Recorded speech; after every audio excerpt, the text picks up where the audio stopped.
I mainly wanted to focus on astral projection, but first start with a brief synopsis of you and how you came into this phenomenon. I didn't come into it, Tom Denney. I was born with it. Okay. Can you talk? After realization experiences, I cut a lot of it out over time in the view of wanting everyone with me in on it. Okay. So the fascination was to make it available worldwide. So what is... To which then I looked at a film based on, making a science fiction movie regarding that kind of subject.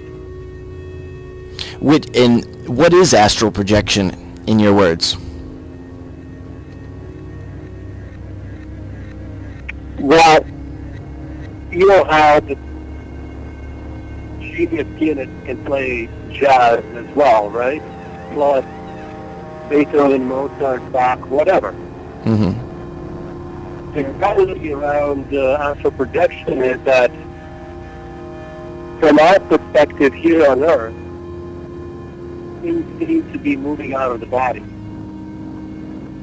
From the soul perspective, the presence of unimpeded awareness is then clouded by terms, divisions, perception. It's almost like from a physical viewpoint, yes, you can exteriorize your astral form, but from soul perspective, it's like having colored water and making waterfall and all the colors blend together, Okay.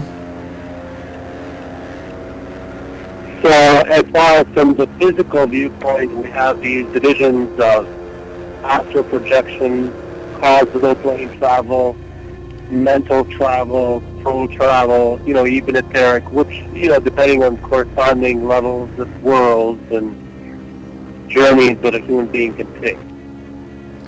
So this is all... So it's all in the subconscious? It's not an actual physical leaving of the body? Well, in terms of the prevailing perspective on the planet is that we're bodied beings that take journeys or will pass on after this life and so forth. But from a soul perspective, the nuances wander over into the physical, into the psyche, and give new the prevailing winds in endless and countless worlds. On these nuances of mood engages, the blocks and barriers of time and space in which a portion of soul awareness is encased, called physical existence,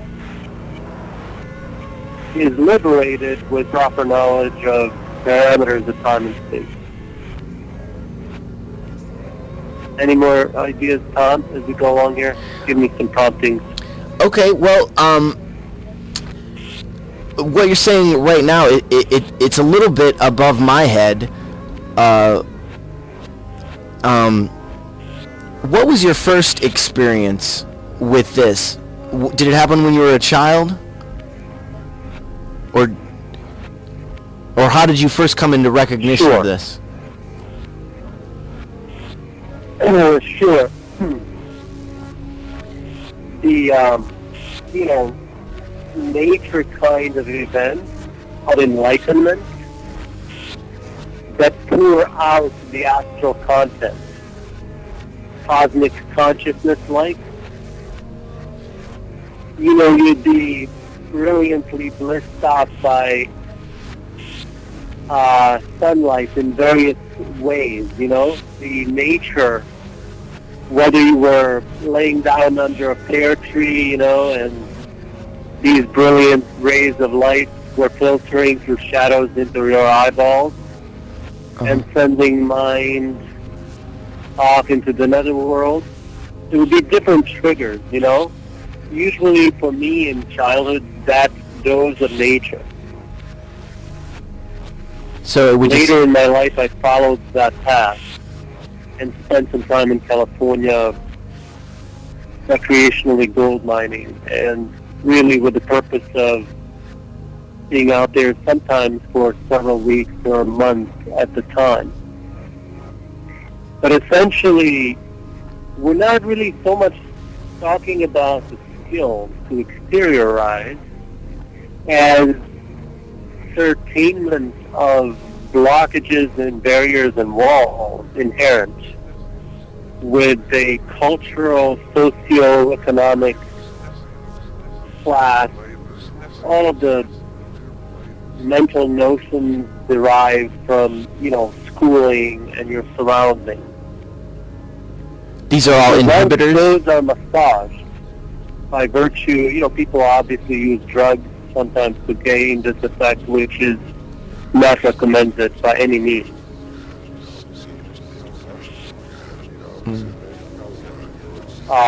Mainly because keeping one's balance as it is a trick. Save alone maintaining it under influence of drugs. So as a child, you know, I would have these experiences occur to me spontaneously, just the brilliance of the snow or the green chlorophyll showing through a grape leaves, or you know, and all of a sudden you were standing in another world.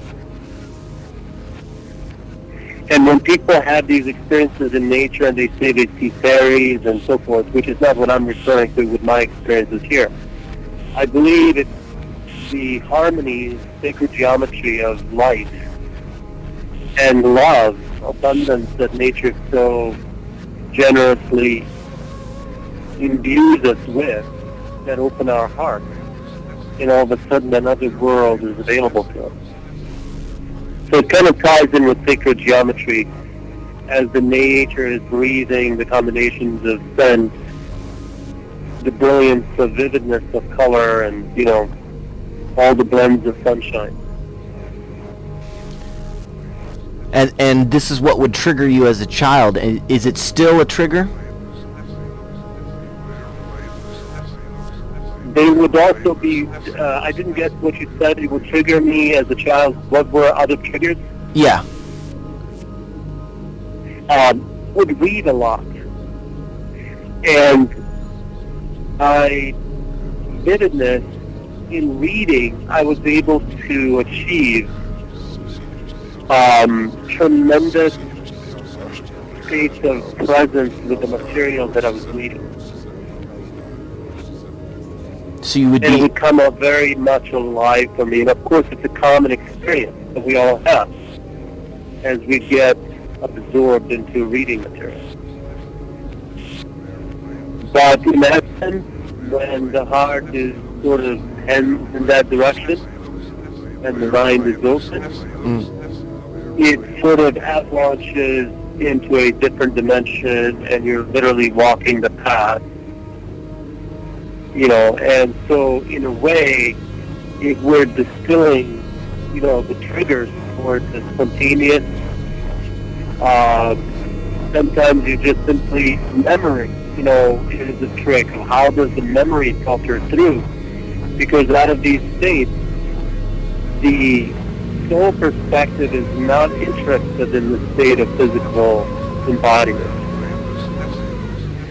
So the biggest challenge is that the bridge between the soul and the mind memory of the experience is ever so tenuous. So we're not dealing with a phenomenon of astral projection or soul travel or exteriorization or remote viewing or myriad of terms that this kind of phenomenon comes under. We're really dealing with the fact that as the soul, one is omnipresent. And the news of that omnipresence is bridged. But the bridges are very effervescent and ethereal, to say the least. In fact, I would say that one has nothing to do, especially in the state of soul. There is nothing to do with any states of the mind. It would be like us walking up to a clothes rack where a coat was hanging and making up stories about that coat's level of intelligence. From a soul perspective, it's insignificant, maybe even less than a coat from its perspective sometimes. It just triggers no attention. So the magic of memory that allows the human embodiment consciousness here, that we have discussions and we get into the subject matter, to pick up on the reality of what happens in these so-called states outside of the body, is more of a filtering in of bridge between an omnipresent state and what appears to us as these ventures and adventures into the unknown.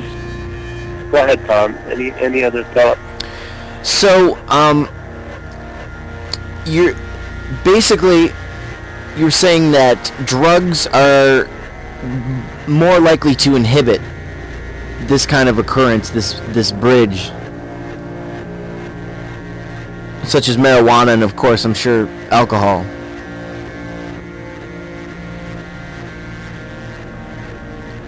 I heard you say something about marijuana. Yeah, you're saying that drugs are definitely going to inhibit even beginning this process. The substances, even the way shamans go at it, Yes. Unless it's a tremendously nth level, profusion of communion with the highest understanding. The nature of omnipresence is that we're authentic in that eternal presence of state of enlightenment, which means infusion of all energy from all corners of the universe. That is a soul home territory, home ground. And whenever a substance is brought in the sense that, of course, we eat and everything could be considered substance, and that's brought out many times. But the reality is that the confusion simply is that we can coexist in these omnipresent kind of hints of eternity states, as well as living in our physical state of human consciousness. Both can coexist. And so you're kind of saying that there's an external us that is connected with the universe, that is also connected with us. However, we here are feeling separated from that.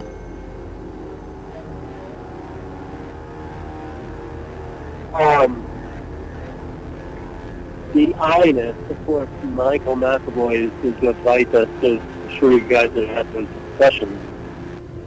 He is exactly what you're saying, Tom. The question of unbroken path throughout the kingdom, so to speak,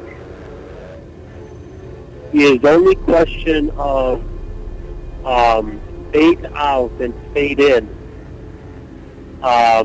in a certain feeling, eye perception, nervous system function, mind mazes, the trigonometry that goes on in the neural net.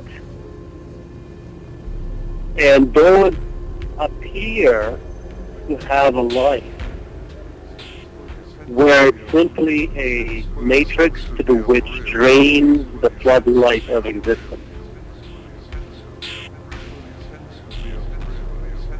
So when the bouncing back and forth of this elemental neurological function occurs, cascade of neurons firing off and chemical communion, it appears to be a personality, a history, a biography, a body. Because we're eternal, the questions of birth and death don't ever really arise from the state of soul. Those are only basically artifacts arising from archaeology of existing in a bone, flesh, blood body. And those parameters are only one of the mechanical assumptions. So as these perspectives expands a little bit, it makes it easier to understand the nature of so-called time and so-called space. That appearance of an embodiment in a culture of society terms an existence that has threat of annihilation and promise of birth.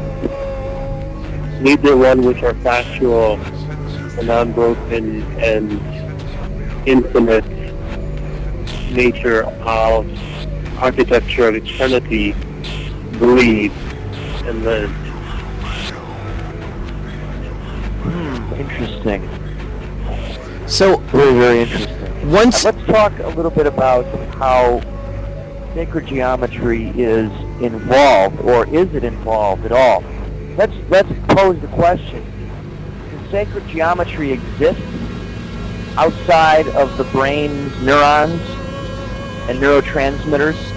Or are these patterns that we observe in nature and in the universe simply nothing more than the projection of consciousness onto foreign objects? What do you think, Tom? What's your sense of it? Well, I guess nothing can exist without it being perceived. So, sacred geometry can't exist without us and our neurons perceiving it.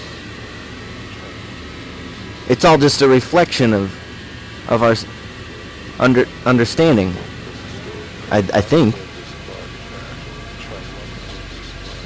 Right, so are we saying then that in a normal state of spirit there's like a unawareness of anything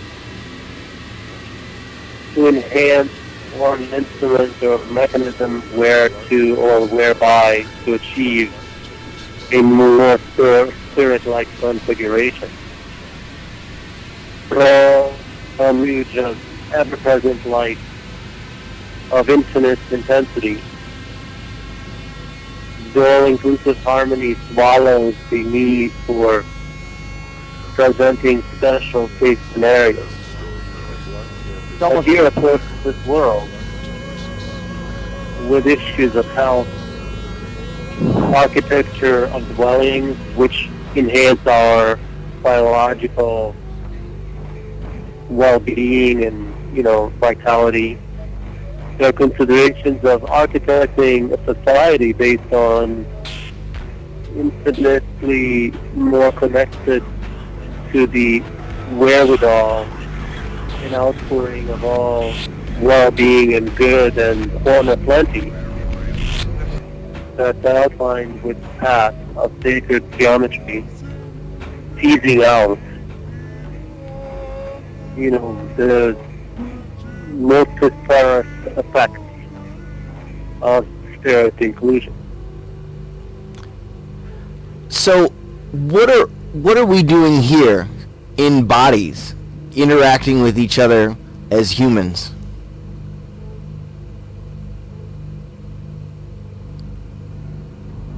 Yeah, that's a good question. Is it just the fact that universe takes shape and embodiments occur, embodiments happen, And the only trouble that arises if there is a significant trap within the parameters and the biography of a lifetime. And reflection, one could say self-reflection. But if the self is that spark that never extinguishes, then the meaning of, limited borders vaporizes. So it would make us live very, very much enhanced existence without the constant referencing to what day, month, year of so-called lifespan we're in. It would all become a celebration of opportunity for creativity, because in eternity, enhancements are natural follow-through and order of creativity rather than that of time. So in this, this is the spirit realm you're talking about. There's no element of creativity?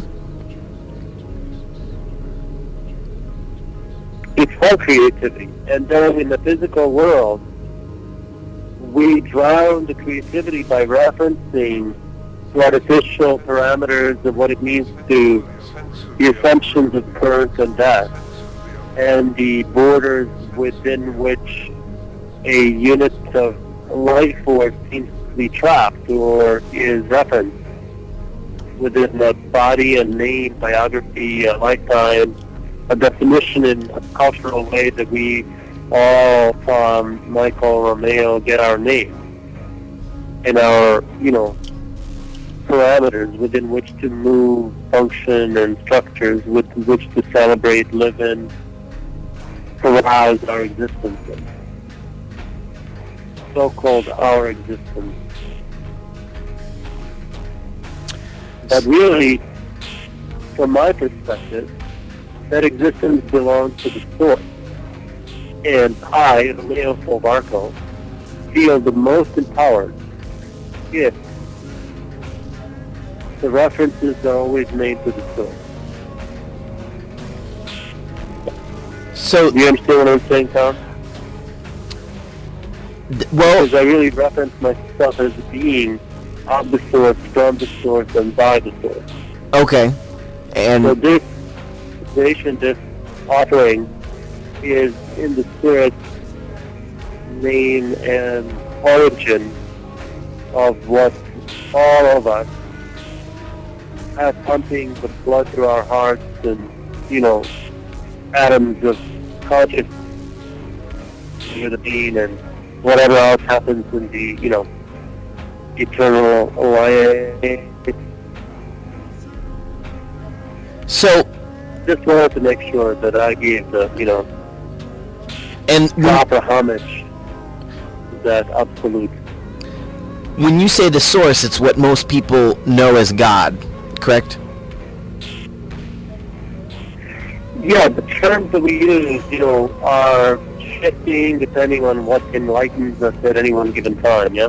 Okay. And the word God can be a barrier because whenever we share or say anything, the absolute common usage of something can also be put in question. Not that the meaning of something isn't clear intellectually, but the intimacy whereof we're often tremendous insight and arising we're calling us on. So this connection to the source, how does it affect your life? How do you use it? It uses me in a sense of whispering for the well-being of one myself, Romeo, as a physical embodiment, an entity. Because it is the generous, all-giving, all-providing, all-wanting the best for all living things. When are these UFOs going to come down here and land in the big cities and say, we're taking over the show? Well, the problem with UFOs is that these beings, entities, are working on their own, per se, quote-unquote, salvation. So, three of us sitting here sharing information is in the spirit of availing ourselves of the ultimate adventure. And the aliens themselves being under same constraints or same challenges. They do technical solutions. But mind you, the eternal Father, the ever-present bliss, the ultimate state of God, understanding, self-realization, those parameters, regardless of what we call an alien form or a human body form, the essence of existence is unchanged. The parameters of existence are unchanged. So in a way, there's a very furious, fast, and active opportunity to revel in most glorious, profound, and instant availability of most effective and beneficent force, long before aliens can make way through their own web and whoop and warp of whatever different factions of aliens are up to and their own, cosmic rules and regulations that they follow.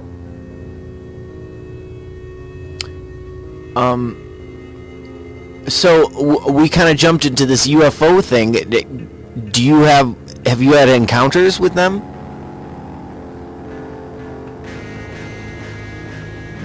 It's possible that I come from this kind of world because someone, mentioned about a famous past life that I happen to have. It's always the famous ones that get you, and that it was somehow associated with, the astral world.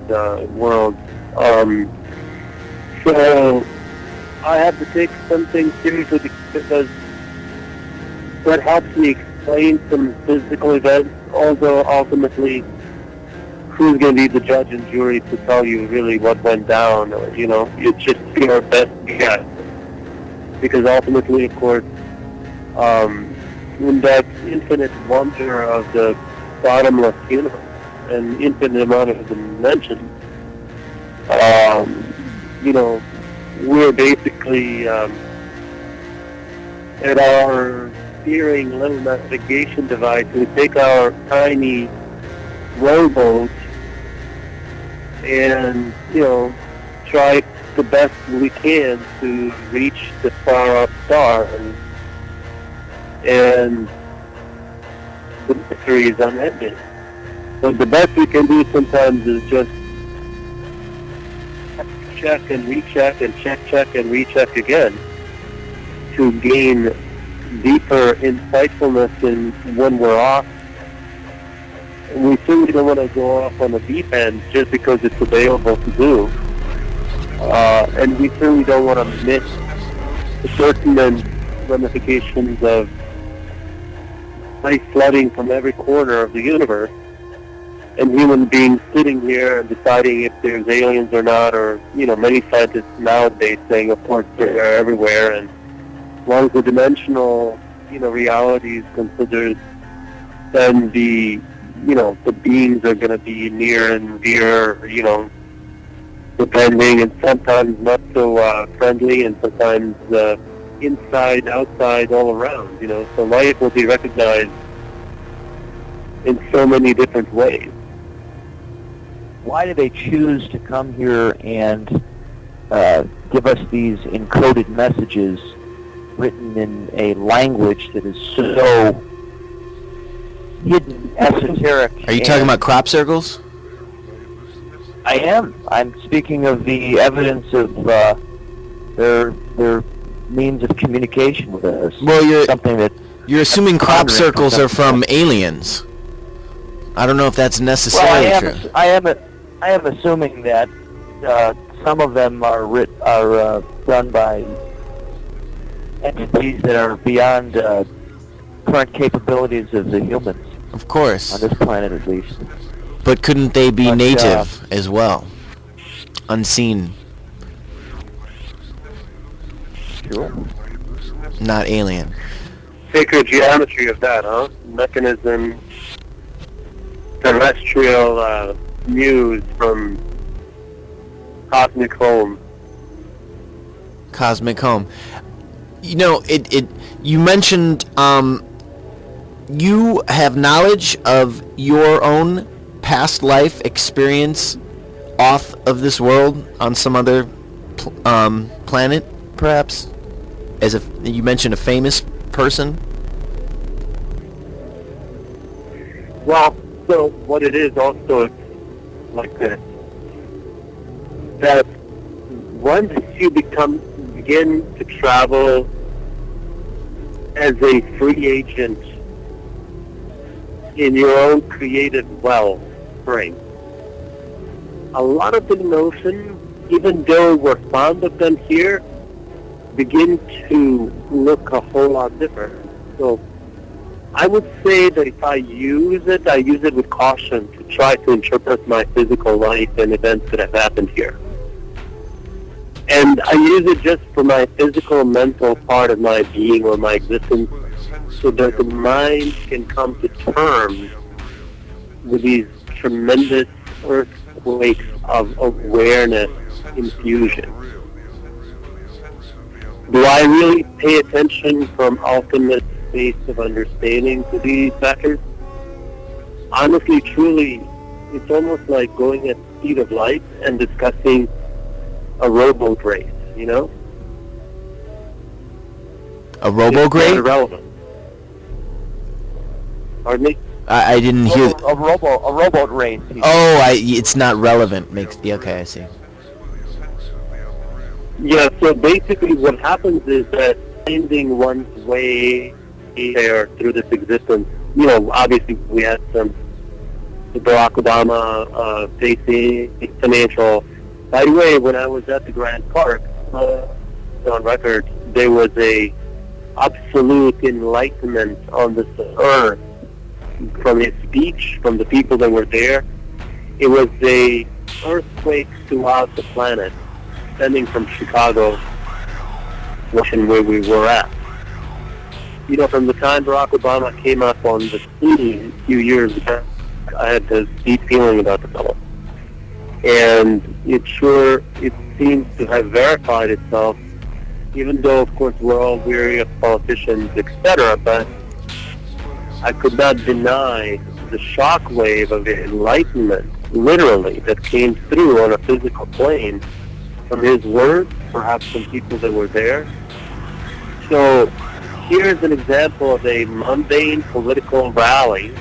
Well, obviously, for many reasons, there was anything but mundane, but, you know, the description in the planet Earth, you know, we've seen politicians speak before and so forth.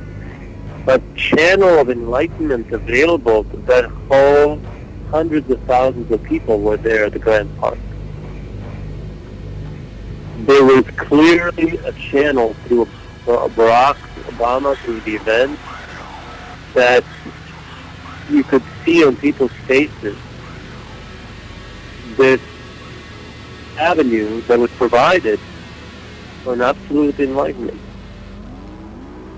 Whether they had to have an excuse at a political rally or what have you, but the fact was, there it was.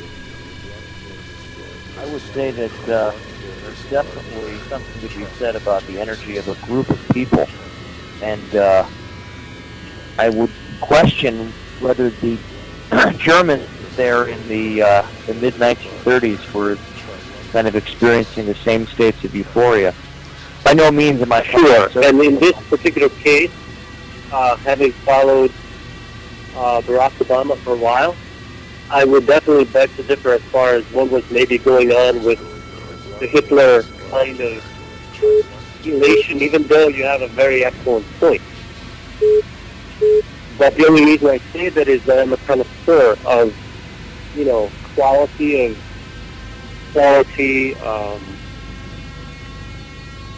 flavor of a enlightenment experience. And, as the world has moved on, less likely to swallow, obviously there were many people enamored by Bush, when he came on, but obviously it was a fiasco. And I never had that kind of feeling about the fellow, even though, I have compassion for all of our human conditions, and I don't think his is any much better than any other human being, So, even though he has had a tiny little...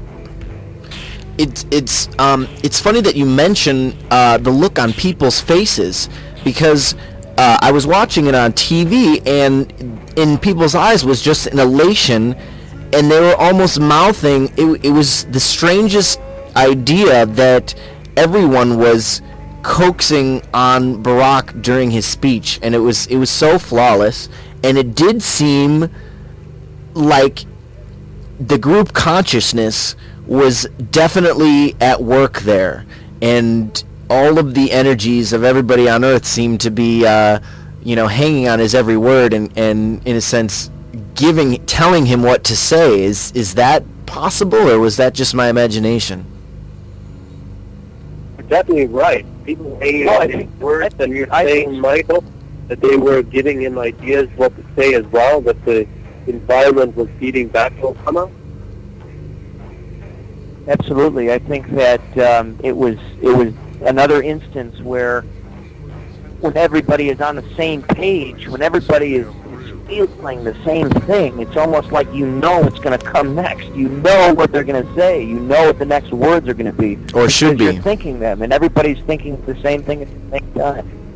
Is this because there's a powerful experience? And I think that's the sign of a very powerful leader when he's able to tap into that collective unconscious and express it. And it's like you're in a drum circle with 50 people who have been beating a drum for the last 10 hours. You know what the next beat is going to be. You feel it. It's coming. You know when the change is going to happen. It's happening. And I think that performance is humility, and that makes it profound. The speech at Grant Park especially may have shocked everybody out of their skin, because somehow, like it or not, all of us get infused the love mail based on all this preferential white race over a dark race, a melanin issue, just melanin in the skin, creating this absolute lie. And as the lie was shedding, because here was a pigmented, little darker of skin person being the President of the United States, you could just see the paradigms just crashing and breaking on the ground. And I think a lot of enlightenment came to people in Grand Park that moment from a lie being stripped of its facade.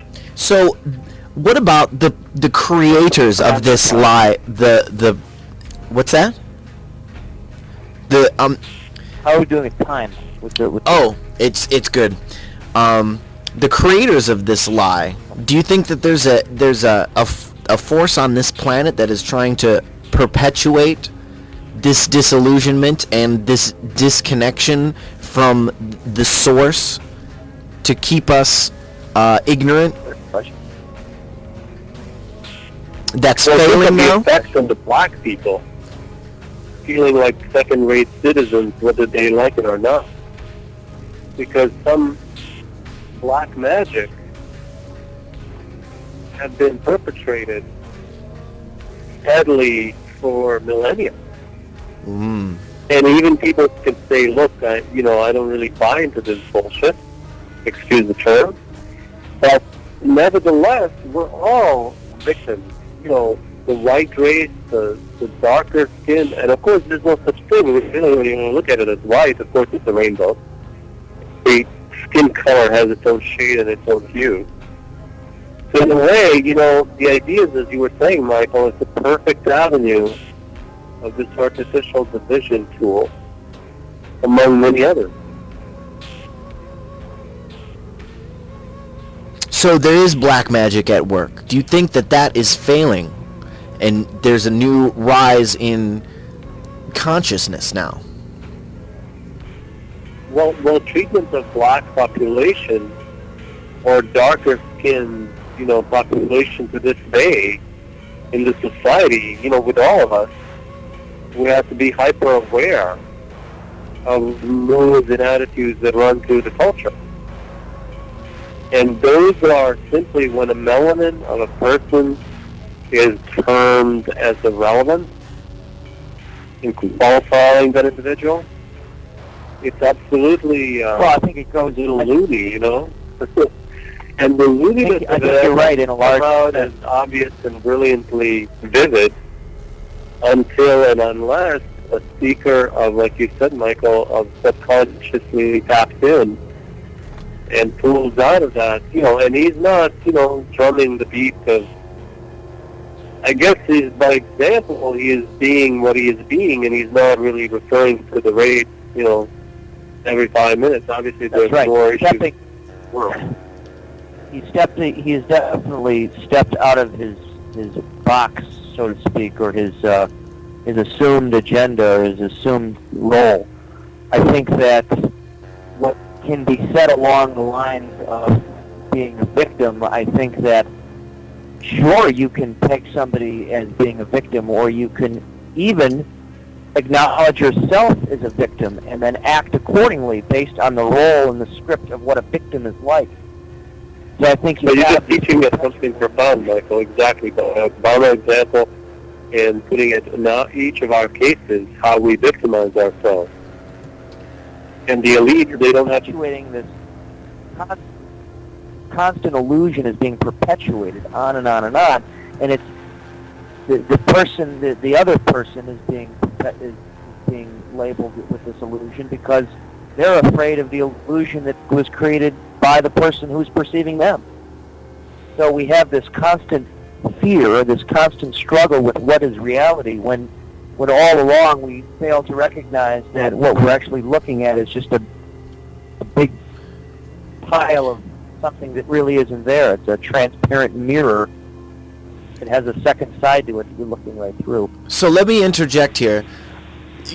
If all of this world is an illusion and the only truth is our connection to the source, how can we, as people driving cars with credit card debt and people like myself with student loans still, how, first of all, can we make this personal connection with source, and how can we expect it to affect our lives positively in the sense of we've got student loans and all of these, earthly things which are apparently illusion, but sure enough, at the end of the month, that bill comes in the mail. You know what I'm saying? These are the things that myself and most of my peers are concerned with for the most part. Does that make sense? Tom, were you going to make a comment on this? That was my question. If it's all illusion, how can we make this connection to source, the only true reality, the spirit world, I guess? Okay, am I supposed to speak now, Tom? Yeah, I was hoping you had some recommendations for... He's putting you in a corner. He's trying to get you to answer the question that he's already answered. Oh, I guess the answer went over my head then. What did that? Yeah, it's something that in terms of generosity that we all want to give to each other would be empower the finances. And I think the biggest answer to that is the patience that's involved once you actually take the ego out of the formula by proper understanding, and have your ear to the ground, listening to the far-off train coming in the distance, the quality of the sound, how far it is, and what it's whispering to you. And this light, sound, current, music of the spheres, voice of silence, or profound heart inspiration is guiding us toward the best possible world. but it is truly a, doership and a half that occurs by grace alone to examine this ego infringement, interference, and blockade, putting a blockade to this voice preeminent that's guiding, instructing, and patience to have the time of architecture of the brain. Talk about sacred geometry, the architecture of the brain under the function of the sacred, the source. It rearranges into very full-bodied configuration, and it outflows permanent and tremendous results. But that faith, to the exclusion of the egoic and arrogant kind of approaches, is comparison of people who make money the arrogant ego way, pushing, shoving, and fighting, and end up with very bitter harvest, because the expression of their ego and the power involved takes them further away from the grace and the truth that the source wields, the wisdom. And so we have this dying paradigm of this sociology, this sociopathology. We have sociopaths in powerful positions of the world. This is because of who ego. Are guided by this ego maniacal sense of success or failure. And so we have this world set up that is a complete illusion. It is a complete fallacy that's been created by people that are maniacal, that are ego-driven, and that fail to, as you say, listen to the train coming as it's in the distance. So paying attention to those things that you don't notice necessarily unless you're paying. Their broad horizons have been reduced, but some of them do know the truth, and that's one of the things to not condemn wealthy people, because they carry the awareness, the spirit, in abundant way in their hearts and expression. Maybe inherited by their parents, and naturally they move in these areas of well-endowed posture, internal posture. This is not imagination or perception of guarding on the wealth by positive thinking. This is an architecture shift in outpicturing an expression of the spirit in the, grace of it taking charge of the brain. Unfortunately, it's not possible to bring it on because the ego would like to. But it's not something that happens via volitional forces of, very accumulation born out of not having enough or scarcity. And people tell you this intellectually in various very popular kinds of material. But the way the things actually happen is by grace. And therefore, it shows in the proper light the enlightened culture and its meanderings and doings and parameters of daily performance. But this is something you get shown, not something you bring on to some kind of exercise of, hope, willfulness, and conniving. Because that's what we have in the world, but it doesn't work. The ambition to succeed, or the ruthless, ego-driven ambition to succeed in this world with conquest and with money and with destruction and with good and bad, that ambition is no different than the ambition to succeed in the spiritual realms. No different than so it's not going to work. Become the best. quote spiritual person that you can. It's like you're running down the same path, only it's a different thought. You're in your head, but you're thinking about something differently.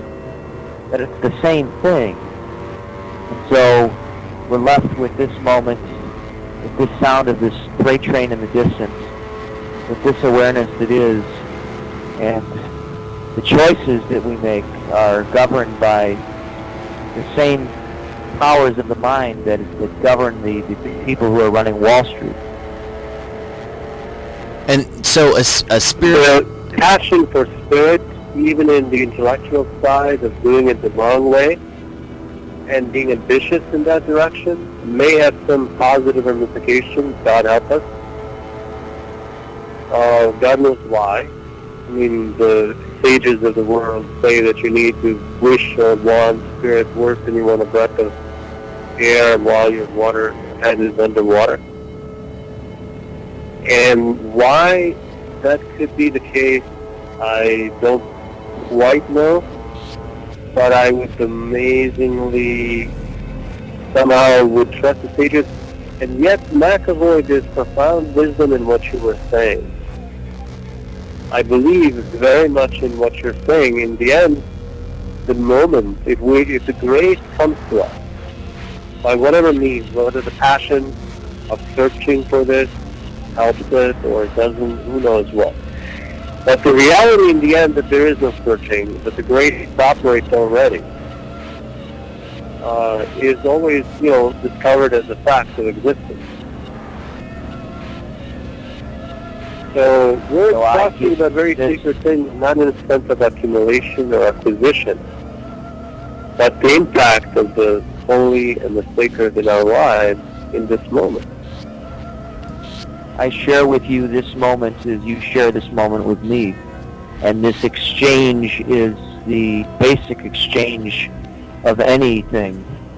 On a very base level, even more base than how the economic system works, we're exchanging awareness, we're exchanging revelations, we're exchanging thoughts about the nature of our own perception.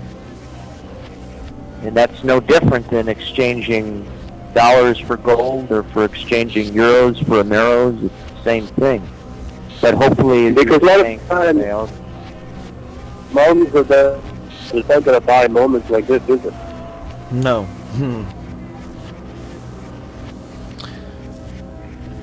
So with all of that you said is exact economy that I believe in. The agricultural husbandry of animals, industrial age, information age is going to be replaced by enlightenment support. And the architecture and structures and lifestyles will join the cosmic community in supporting the population in acquiring broad bridges to heaven. So whether we like it or not. Right on.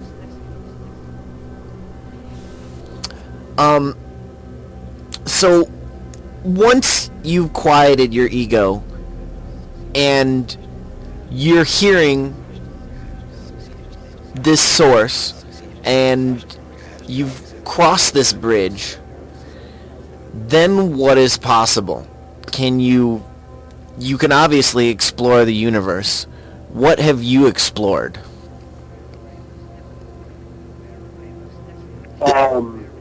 Well, as a healthcare professional, just the satisfaction of bringing into people's lives additional good besides awareness, because eventually we're enamored by the ecstasy of service, and not in a sense artificially I'm a do-gooder, but after a lifetime of being artificially a do-gooder, in a sense what I mean by that is that we may, some of us have this philanthropic,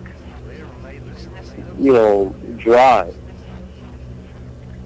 And then earlier Michael asked about what could make our finances better. And in my endeavors to explain soul travel, nature, time, and space, it ended up in awareness part travels and meanderings of treating people, giving them assistance, but then realizing that the awareness was finally what they were really after. And once the person is into the field of awareness, they really want to support their life financially. But in order to support your life financially, you have to know why you're working. To know the discrimination about what a good life means. And by grace, favoring the grace, we're in the midst of good life. And once we understand, for example, villages, I concur with people about what are the cool places to live. And first issue is then what would these bridges to heaven culture require to sustain itself? And as Romeo is asked about economy from the source inspirational viewpoint, but I look in the individual's case before we transition in a permanent society that values enlightenment as the path to life, existence, education, economy, and all of that. That while Michael is looking for a place to land, position to continue with, Romeo, myself, I have an ecstasy of sharing with people the awareness. It's a job. It's a little bit funny because it's almost like telling people, if you become quality conscious, your answers are there because love involved in living that way is giving you heart bliss of discernment and wisdom of how to handle instant of your existence right now, which crashes all the sequencing and turns it on its head, because usually we want to get the money so we can have the quality. This is a way of doing quality so that you can have the sciences, all your ducks in the row, because once you have the love of the source in your heart, it's dictating to you how to go about your business of and you'll always be in abundance. your goods. But your goods which you acquire are based on having sincere joy about delivering a service and involving people with life-generating activities, expanded state of consciousness and well-being. And if one finds that to be his profession or his joy in life, or like I find it to be in mine, again, there's a little bit of an oxymoron. It's like talking about life, and the question is, are we talking about the life or are we living it? But when we feel that sacred inclusion of the source, I believe that we're living the life at its highest horizon, that we're inviting trends to education that need to clearly source themselves with beauty and love and affection, and open hearts to that, quiet, subtle infinity that moves our being in every instant. And then we can do economy, then we can do life. But again, that's excitement about the passion in our lives that builds that hint of what it is that our next endeavor is colored with, smells like, feels like, and gives us truly a delight. These to me are pretty, straightforward,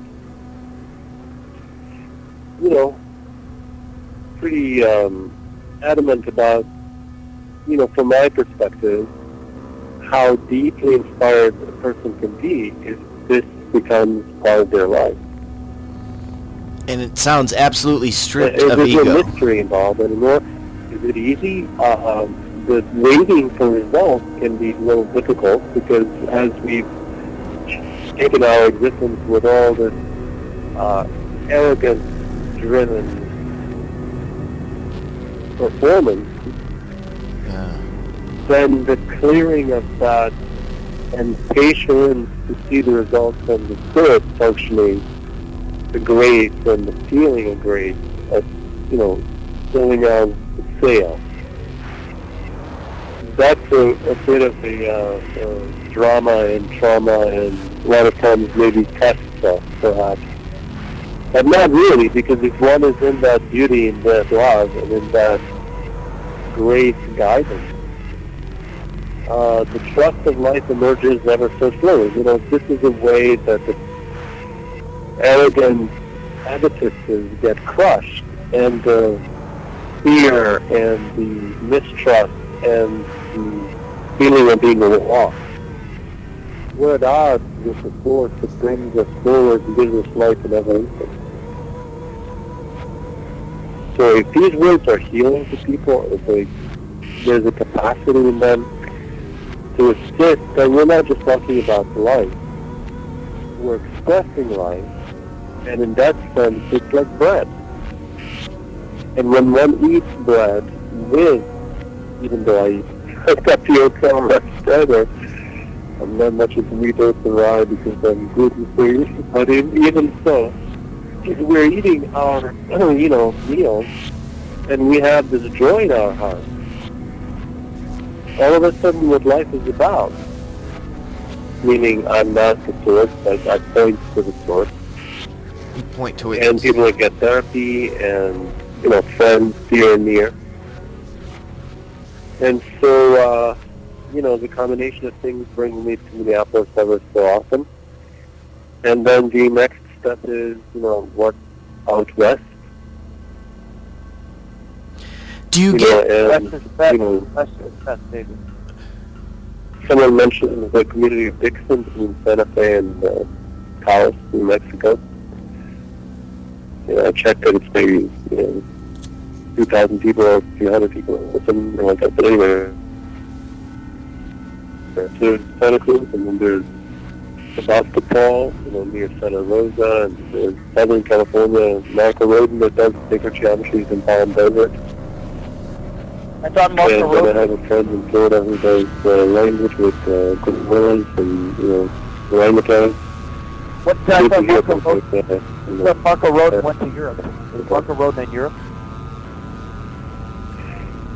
She was in Indonesia, then she went to Europe, and then she's coming back to Florida and invited me to work with her there. No, Marco. I don't know where the right place is at the moment in terms of location, or maybe all of them are. I would love to have what I call an RV jet. To be able to, feel the pulse on the planet and hopefully have a hydrogen-powered jet. This is a big, kind of almost like humorous thing, to say that, but I tell you, my nature is, I have vivid fascination for, adventure all over the globe, and given that one could, connected and advised of, helpful, inspired events going on around the planet. That would be a lovely way to deliver the news from the source and not be limited, in terms of one's sense of which way the wind blows, So speaking of which way the wind... But in the meantime, whatever is available, boats, buses, trains, planes, whatever will work, hard.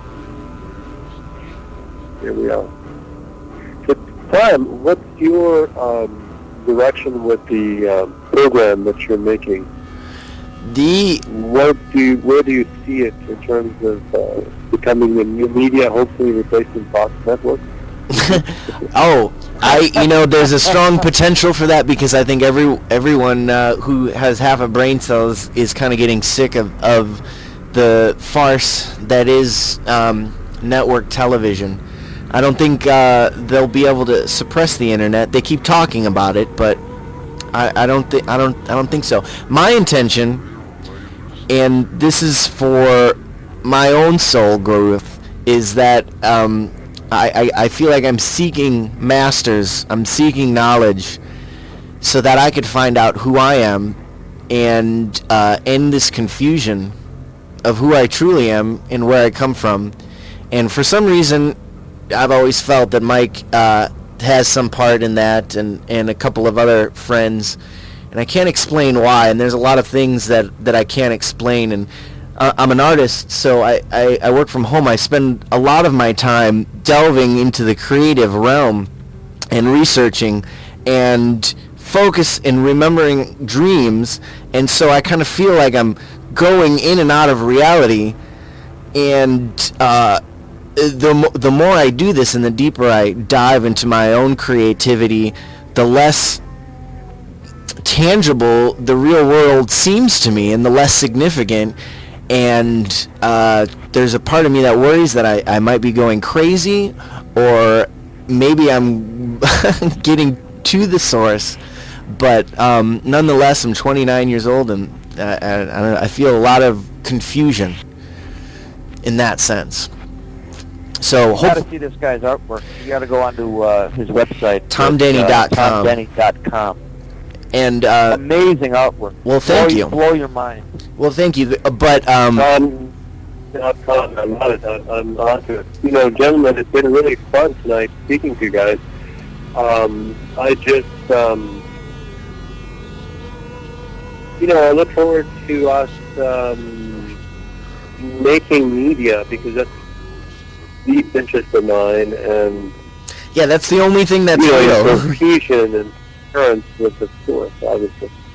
Yeah, the only thing I could, you know, I leave these little artifacts of art and recording and video over the years, and as some sort of proof that I've been here. So I don't know. I think this is the next step, and I guess I'm, like I said, I'm seeking masters and seeking wisdom, and that's my intention. So yeah, as we close here, do you have any further advice for Mike and I on our own quests that maybe others could take away as well? Will the absolute heart-rendering joy and love that the Source has for us is monumental, you know, beyond our comprehension. And the subtlety and the sensitivity to have it probe our innards with resonance in our ears and in our brains is the key to being truly ecstatic about existence. Because then we're no longer reliant on girlfriends, presidents, sources. It's literally like, okay, here it is, within our own chest, within our own brain. There's something going on that's so profound and so enlightening and so uplifting that, you know, there's just no comparison. And I think the culture does tend to guide us toward outward manifestations of things. And, you know, it is absolutely, you know, even in those guys, politicians' cases where they always have to say, well, the rest of the population needs to do something. And that's basically what we're doing, is saying to each other together today, Tom and Mike. You know, Michael, you know, we can't go away from, no matter how enlightened and authoritative our universe may appear to be to others, it's only based on the fact that we are clear, you know, transparency for the source. And all that people see then, hopefully, through us, will be the source. And so I love you both, in the sense that you're workers in the source and for the source, and on behalf of the, people call it X, they call it spirit, they call it, myriad names, Prana, Om, music of the spheres. There's endless terms for it, but it's very intimate. The reason I say source so much is because it is so intimate, in heart and resonance internally, that I just don't know what else to say to anybody. It's like I'm happy not to have a authorship title or any kind of monkey on my back as far as being some kind of authority, because truly it's an ecstasy to be clear and say, righto, presence is really a grace in our lives. And that's it. Right on. Right on, man. Well, thank you very much. It is much appreciated that you shared that with us today. And you're so welcome, Tom and Michael, and thank you for considering me and blessings as they stand and as they are from the source. And what a grace we are in the flow of, and what a beautiful river, and what a beautiful vista it opens up for us. Absolutely. Well, all right. Well, then, that's it. Let's sign off. And this has been Dr. Romeo Falvarko with Tom Denney and Mike McEvoy. Okay. Thank you, Romeo.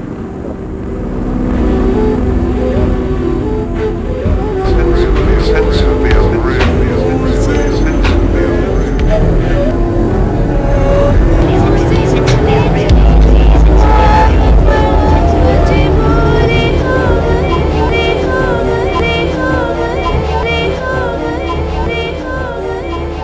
you.